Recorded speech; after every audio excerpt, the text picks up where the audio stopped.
The roast chicken tasted like wet sawdust, but my mother was chewing it with performative enthusiasm. We sat at the heavy oak table my father bought in the 90s. I pressed my thumb into a familiar gouge in the wood, knowing I'd never sit in this room again. The smell of bleach couldn't quite mask the stale, metallic scent of old plumbing. I had spent 3 hours scrubbing the baseboards, not out of pride, but out of a desperate need to erase myself from the house. There were cardboard boxes stacked 4 high in the basement, hidden behind a tarp, containing everything I actually cared about. The rest of the house, the velvet armchair by the window, the hideous ceramic lamps my mother insisted I keep, the enormous oak dining table was staged, a theater set waiting to be struck. I stood by the kitchen sink, watching the water swirl down the drain, listening to the agonizing groan of the pipes. For 5 years, since Dad died and left me the deed, that sound meant I was about to spend another $1,000 I didn't have. But today, the sound just drifted past me. I didn't own the pipes anymore. I didn't own the warped floorboards in the hallway, or the drafty windows that rattled every winter, or the driveway that flooded every spring. I had sold it. The closing was on Tuesday afternoon, in a strip mall title office that smelled like burnt coffee and printer ozone. A tech developer named Greg, with aggressively white teeth, bought it for cash. He was going to gut it, turn it into a minimalist, gray-toned nightmare. I had signed 40 different pieces of paper, sliding them across a faux granite desk, and just like that, the financial anvil that had been crushing my chest for half a decade was lifted. I had a 2-week rent-back agreement to clear out my things. I had signed a lease on a microscopic one-bedroom apartment across town. I hadn't told my family. The doorbell chimed, a flat, dissonant 2-note sound that made my shoulders instantly hike up toward my ears. I dried my hands on a dish towel that I'd already packed in my head, tossed it on the counter, and walked to the front door. My mother, Diane, stood on the porch, clutching a bottle of Pinot Noir like it was a weapon. She smelled intensely of Chanel No. 5 and the lingering exhaust of her Buick. "You didn't salt the walk," she said, stepping past me without making eye contact. Her heels clicked sharply against the hardwood. "It's mid-April, Mom. It hasn't snowed in 3 weeks," I said, closing the door. "Black ice, Claire. It's the invisible killer." She set the wine on the foyer console, adjusting a decorative bowl I'd deliberately placed over a water stain on the wood. "Where is your sister?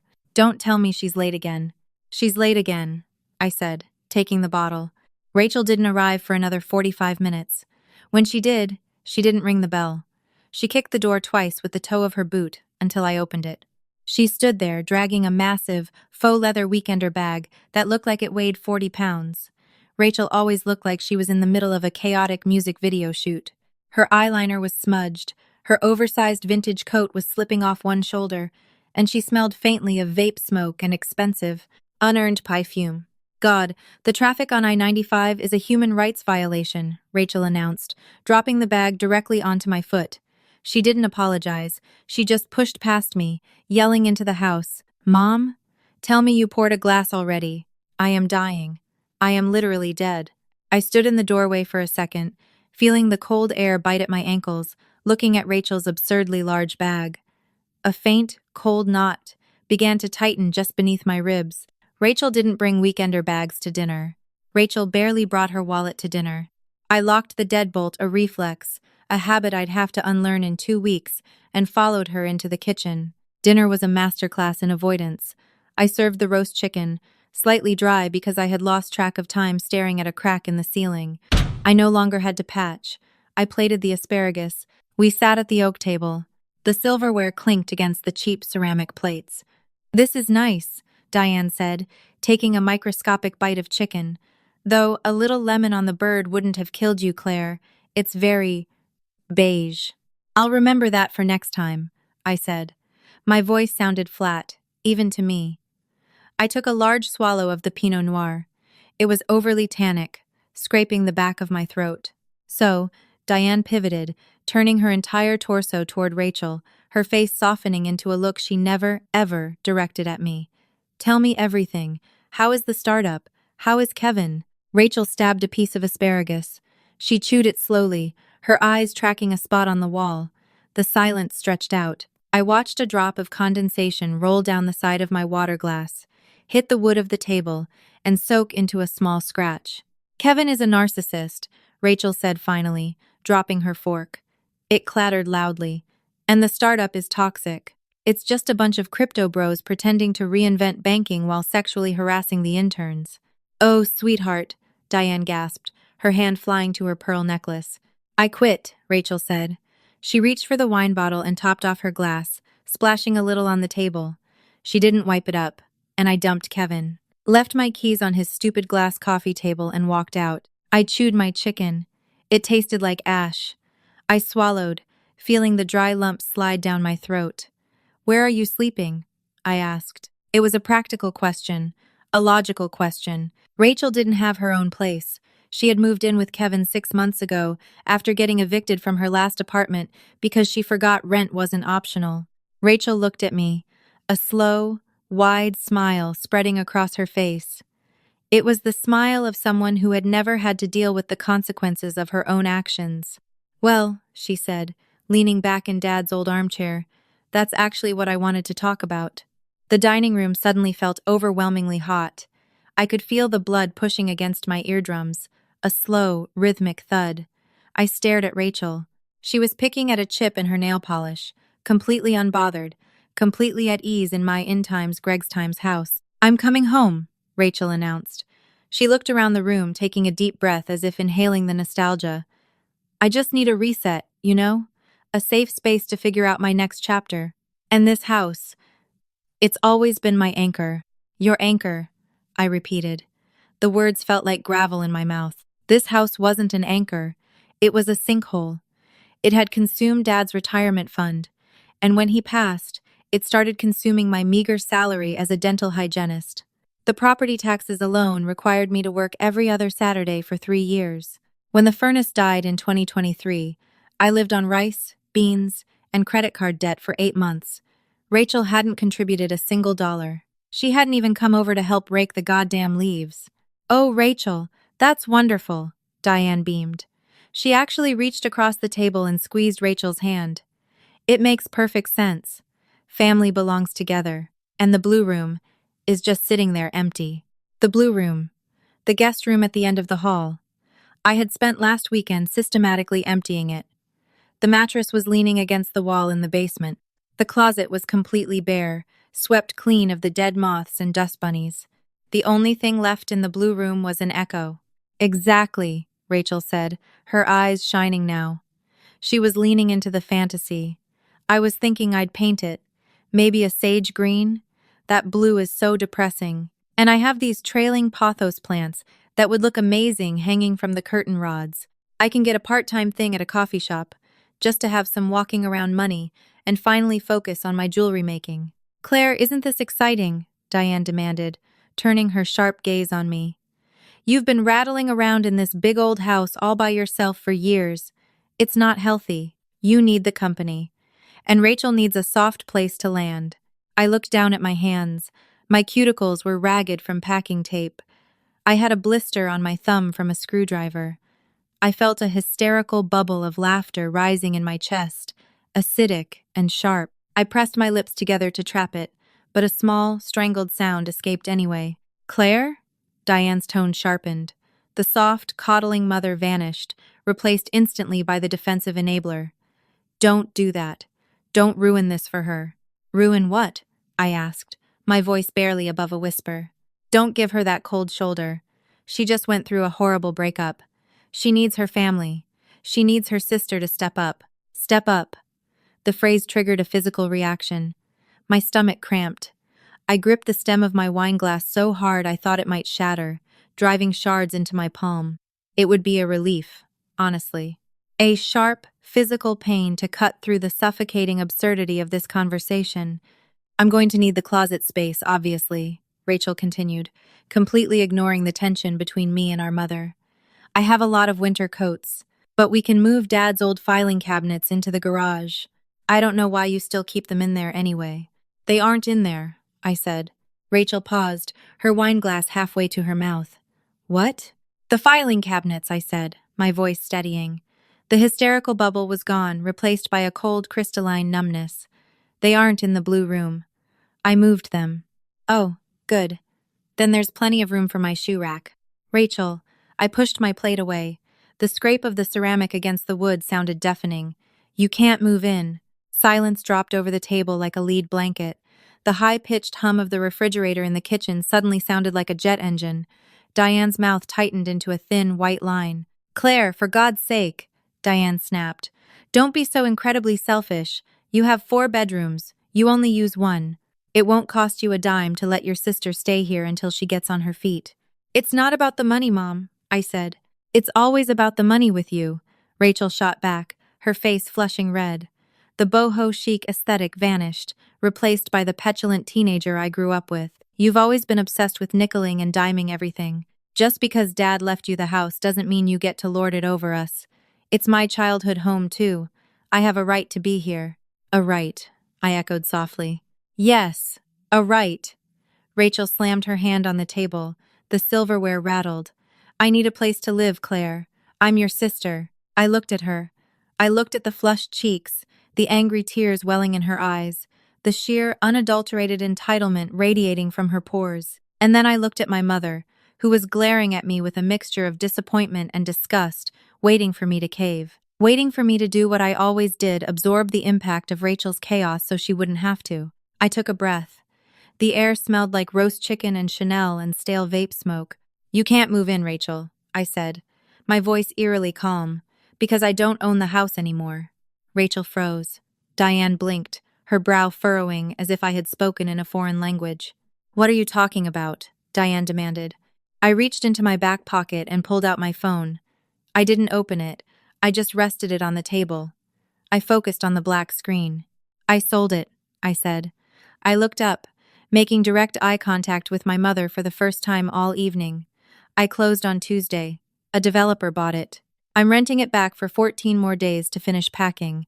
And then I'm gone. Greg, the new owner, is bringing in a demolition crew on the 15th to rip out this entire floor." I turned my gaze to Rachel, whose mouth was slightly open, her breath catching in her throat. "So, you see," I told her, feeling a sick, dark thrill wash over my exhaustion, "you can't paint the blue room sage green, because in 2 weeks the blue room isn't going to exist." The silence that followed wasn't the dramatic, breathless quiet you see in movies.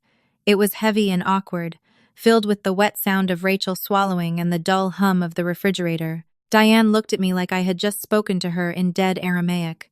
Her eyes darted from my face to the phone on the table, then back to my face. The carefully applied blush on her cheeks seemed to stand out starkly against her suddenly pale skin. "You sold the house," Diane said. It wasn't a question. She was testing the words, feeling their weight in her mouth. "Yes. Our family home. Your father's house." Her voice began to rise, a slow elevator of panic and indignation. "You sold it to sometimes developer times without even a phone call? Without a family meeting?" "There is no family meeting to have, Mom," I said, keeping my voice level. I could feel a tremor starting in my left leg, a nervous bounce. I had to press my foot down hard into the floorboards to stop. "My name is on the deed. My name is on the property tax bills. My name is on the 3 maxed-out credit cards I used to pay for the foundation repair last spring. It was my house to sell." Rachel finally snapped out of her shock. Her face crumpled, the entitlement instantly morphing into profound, panicked victimhood. "But where am I supposed to go?" she wailed, her voice cracking. "Claire, I literally have $50 in my checking account. I left all my furniture at Kevin's. You can't just throw me out on the street." "I'm not throwing you on the street," I said, rubbing the space between my eyebrows. A dull headache was blooming behind my eyes, sharp and pulsing. "You don't live here, Rachel. You haven't lived here in 7 years. You just decided, an hour ago, that you wanted to move back. I'm just telling you that the hotel is permanently closed." "You are so utterly heartless," Diane hissed. She stood up abruptly. Her chair shrieked against the hardwood. She grabbed her wineglass and drank the rest of it in one uncharacteristic, desperate gulp. "Your father would be sick. He left you this house to keep it in the family, to preserve a legacy. Dad left me a sinking ship," I snapped. The cold numbness was fracturing. The anger I had swallowed for 5 years was bubbling up, tasting like copper and old coffee. "He left a house with a second mortgage he took out to pay for Rachel's out-of-state tuition. He left a house with a rotting roof and a broken boiler. Do you know how much a slate roof costs to replace, Mom? Do you?" Because I do. It costs $22,000. I ate ramen noodles for 8 months. I haven't been to a dentist for a cleaning in 3 years, and I work in a fucking dental office. I stood up too. The table felt small between us. So don't talk to me about legacy, I said, my chest heaving. I could smell my own sweat, sharp and nervous. This house wasn't a gift. It was a chore, and I'm done doing it. Rachel was crying now, thick, black tears of mascara sliding down her cheeks, staining the collar of her expensive vintage coat. So cancel the sale, she pleaded, her voice a wet, pathetic whine. Just tell the guy you changed your mind. Give him his deposit back. We can figure it out together. I can help pay the bills. I actually laughed. I couldn't stop it. It was a harsh, ugly sound that startled all of us. Help pay the bills? Rachel, you quit your job today because you didn't like the vibes. You got evicted from your last apartment. You owe me $3,000 from that time your car got repossessed. That was a loan, which you never paid back, I yelled, the volume of my own voice ringing in my ears. I took a deep breath, forcing my heart rate down. The sale is final. The papers are signed. The money is in escrow. It's done. Diane's eyes narrowed. The panic in her face hardened into something cold and calculating. She slowly lowered her empty wine glass to the table. It made a sharp times clink. The money, she said softly. Right. The developer bought it for cash, to gut it. He must have paid a premium for the lot. How much did you get, Claire? I stared at her. The sheer audacity of the pivot made my stomach turn over. How much? She repeated, her voice dripping with expectation. Because if you have deprived your sister of a roof over her head, the least you can do is share the proceeds. Give her enough for a deposit on a nice apartment, 6 months' rent. It's only fair. I looked at my mother. I saw the fine lines around her mouth, the rigid set of her shoulders. I saw a woman who had spent her entire life shielding her youngest daughter from gravity, expecting everyone else to serve as the crash pad. After paying off the second mortgage Dad took out for Rachel, I said, pronouncing each word with absolute precision, and after paying off the personal loans I took out to fix the foundation, the roof, and the plumbing, I have enough left over to pay off my car and put a safety net in a high-yield savings account. That's it. There is no windfall. There is no trust fund. There is no payout for Rachel. You're lying, Rachel sobbed, burying her face in her hands. I'm not. You're a selfish, vindictive liar, Diane said. Her voice was ice. She picked up her purse from the floor, a stiff leather thing that smelled like peppermint and old receipts. You planned this. You waited until she was at her lowest, and you pulled the rug out from under her just to punish her, just because you're jealous. Jealous of what, Mom? I asked, my voice tired. All the adrenaline had suddenly left my body, leaving me hollowed out and aching. Her jewelry business? Her crypto bro ex? Or the fact that she has a mother who actually gives a shit about whether she has a place to sleep? Diane didn't answer. She didn't even look at me. She walked around the oak table, wrapped her arm around Rachel's shaking shoulders, and hoisted her up. Come on, sweetie, Diane murmured, her tone instantly transforming into a soft, maternal coo. You're coming home with me. We'll set up the air mattress in my sewing room. It'll be fine. We don't need her. Rachel picked up her massive weekender bag. She looked at me one last time, her mascara-streaked face twisted in a mask of genuine hatred. You're a bitch, Claire, she whispered. Drive safe, I said. Watch out for the black ice. The front door slammed.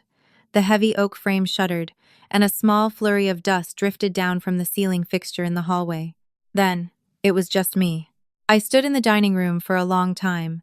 I listened to the engine of Diane's Buick turn over, idle for a moment, and then fade away down the street. The house settled around me. The pipes gave another faint metallic groan. A draft slipped through the window frames, chilling the sweat on the back of my neck. I looked at the table. 3 plates, 2 barely touched, 1 half-eaten. The roasted chicken sat in the center, congealed and cold, the grease turning opaque in the ceramic dish. The bottle of Pinot Noir was entirely empty. I didn't feel triumphant. I didn't feel like a mastermind who had just executed a flawless revenge plot. I felt nauseous. My hands were shaking, and there was a heavy, dull ache in my jaw from clenching my teeth. My family was broken. Maybe it had been broken for years, held together only by the rotting wood and sinking foundation of this house, but I was the one who had finally taken a sledgehammer to it. I grabbed a trash bag from under the sink. I didn't bother with Tupperware. I scraped the chicken, the asparagus, the uneaten mashed potatoes directly into the garbage. The heavy, wet thud of the food hitting the bottom of the bag was immensely satisfying. I threw the plates into the dishwasher. I wiped down the oak table with a damp sponge, watching the water streak across the grain, erasing the rings from the wine glasses. I walked into the living room and grabbed a roll of packing tape and a flattened cardboard box. I had 2 weeks, but suddenly, 14 days felt like an eternity. I wanted out. I wanted to be gone before the demolition crew arrived, before the heavy machinery tore through the drywall and shattered the windows. I didn't want to watch the physical manifestation of my father's bad decisions and my mother's favoritism be reduced to rubble. For the next 2 hours, I packed. I wrapped the hideous ceramic lamps in bubble wrap, not because I wanted them, but because I was going to drop them off at a Goodwill on my way across town. I taped up boxes of books. I dismantled the TV stand. The physical labor was a balm, a rhythmic, mindless distraction from the echo of my mother's voice in my head. Selfish, vindictive, heartless. Over the next 12 days, the house hollowed out completely. The echoing grew louder. Without the rugs and the furniture, every footstep sounded like a gunshot. The damp smell of the basement crept upstairs, unchallenged by vanilla candles or roasting dinners. Rachel didn't call. My mother blocked me on Facebook. A cousin texted me to say she heard I was moving, but I ignored it. I lived on takeout, sitting on the floor of the empty kitchen, surrounded by towers of brown cardboard, watching the days tick down on my phone. On the final Thursday, the sky was a brutal, flat gray. It was raining a cold, miserable drizzle that promised to turn the front lawn into a mud pit. My hatchback was packed to the roof. The lease for the new apartment was sitting on my passenger seat. It was a terrible apartment, really. 400 square feet.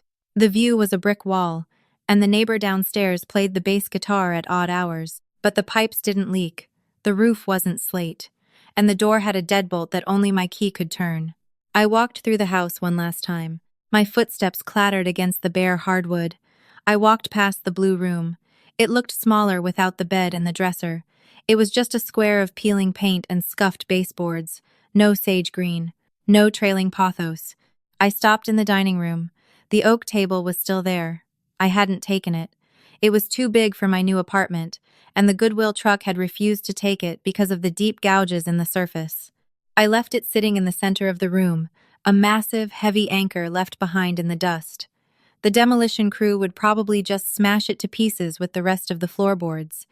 I walked to the front door. I stepped out onto the porch, the cold rain instantly misting my face and dampening my hair. I pulled the heavy wooden door shut behind me. It latched with a firm, final times click. I took the brass key off my keyring. It was heavy, worn smooth on one side from years of my thumb pressing against it. I lifted the lid of the rusty mailbox mounted next to the door, dropped the key inside for Greg, the developer, and let the lid slam shut. The metallic clang echoed sharply in the damp air. I didn't look back as I walked to my car. I didn't glance at the windows or the sagging roofline. I just got in, started the engine, and turned the heater on full blast. I pulled out of the driveway, the tires slipping slightly on the wet pavement, and merged onto the street. The heater blasted dry, warm air over my cold hands, and for the first time in 5 years, my chest didn't feel tight. I was driving toward a tiny, noisy apartment, and I was going home. If this story resonated with you, or you've ever had to set a brutal boundary with toxic family members, hit that like button and subscribe to the channel. It helps us bring more grounded, real-life drama straight to your feed. Drop a comment below. Would you have handled Rachel differently, or did Claire do exactly what she had to do? Share this video with someone who needs a reminder that they don't have to carry everyone else's baggage. See you in the next one.